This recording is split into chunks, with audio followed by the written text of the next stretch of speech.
Vers l'âge de 7-8 ans, c'est là où j'ai pris conscience de ce que c'est que la mort. Du coup, c'est là où j'ai compris que les deux sont partis là-haut. Moi, c'est Mohaka. Je suis là avec vous aujourd'hui pour parler un peu de moi. Je suis né au Maroc, à Agadir. Mon père, je l'ai connu, mais sans avoir aucun souvenir. Il est décédé quand j'avais 2 ans. Ma mère, par contre, oui, je l'ai connue. J'ai quelques souvenirs avec elle, vu qu'elle est partie quand j'avais 4 ans. Je pense qu'à l'âge de 4 ans, je sais pas encore ce que c'est que la mort. C'était plutôt, je pense, 2-3 ans après, vers l'âge de 7-8 ans. C'est là où j'ai pris conscience de ce que c'est que la mort. Du coup, c'est là où j'ai compris que les deux sont partis là-haut. Je ressentais pas vraiment ce manque, vu qu'il y avait ma famille quand même, ils étaient là. Il y avait ma grand-mère aussi, elle était là. C'est à partir de quand j'ai commencé l'école primaire, c'est là où je me suis rendu compte que c'était à ce moment-là où j'avais besoin de mes 2 parents. En gros. Genre, en fait, quand on finit les cours, à la sortie des cours, c'est là en fait où je voyais tous les petits avec leurs parents et en gros, moi, je rentrais tout seul. Ma grand-mère, elle a joué un très gros rôle dans ma vie. Elle a pris soin de moi, c'est elle qui me faisait à manger, je dormais à côté d'elle, c'est elle qui me racontait des histoires, qui m'habillait, qui me lavait.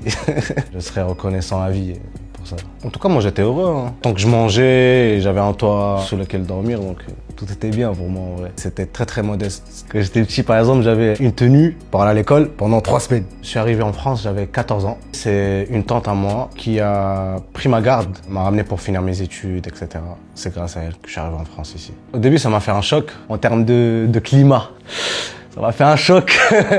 Je suis arrivé en Normandie en plus. Surtout en fait, c'est la langue. Je parlais vraiment pas français quand je suis arrivé. Quand je suis arrivé, j'étais très bien accueilli en tout cas par ma classe. Ils m'ont accompagné à la vie scolaire, ils m'ont fait mon carnet, etc. Et on avait un. Bon, en fait, il était pas de ma classe, je sais pas ce qu'il lui a pris. Il vient, il commence à se moquer de moi. Sur le coup, je comprenais pas, mais j'ai ressenti. On sait quand quelqu'un se moque de nous, même si on comprend pas. Quand j'étais au Maroc, je faisais beaucoup de sport de combat et tout. Mais le premier coup, j'avais aucun problème. Je me suis senti rabaissé et c'est passé ce qui s'est passé. Mais après ma classe, ils sont partis voir la CPU, ils lui ont dit que voilà ce qui s'est passé, voilà ce qui s'est passé, comment à la base, ça rien demandé. Et c'est lui, du coup, qui a eu des problèmes. J'ai reçu beaucoup de moqueries par rapport à la langue, du coup. Dès que moi je voulais parler, apprends à parler français d'abord. Quand on se moquait de moi, je disais, ah bon, c'est comme ça, vous allez voir. Ce qui m'a donné l'envie d'avancer et de réussir, je pense surtout c'est de là d'où je viens. Tout ce que je n'avais pas, j'étais pas le genre de gars qui demandait. J'avais toujours cette honte de demander quelque chose. Même s'il y avait ma tante, etc. Je pouvais même avoir ma paire de baskets, elle était trouée, je pouvais pas aller la voir, lui dire que ouais, ma paire de baskets, elle est trouée. Vu que je sais que c'est pas ma mère, c'est pas mon père, tu vois. C'est comme si j'ai une revanche envers la vie, parce qu'elle me doit beaucoup de choses, la vie. J'ai fait beaucoup d'athlétisme dans ma vie. Je voulais devenir athlète, je voulais faire les JO. Ça m'a apporté vraiment beaucoup de choses, le sport. Ça a toujours été une manière d'évacuer un peu, parce que quand j'étais jeune, j'écrivais pas encore. La musique, elle a tout pris, en vrai, dans mon parcours. Avec la musique, j'ai réussi à trouver cette façon de me rapprocher de mon père, qui était chanteur aussi. J'ai encore des CD, des musiques, des vidéos où il chantait et tout. C'est-à-dire, moi, quand j'étais petit, je voyais ça, je disais, attends, ça c'est mon père, ça? Je vais faire pareil.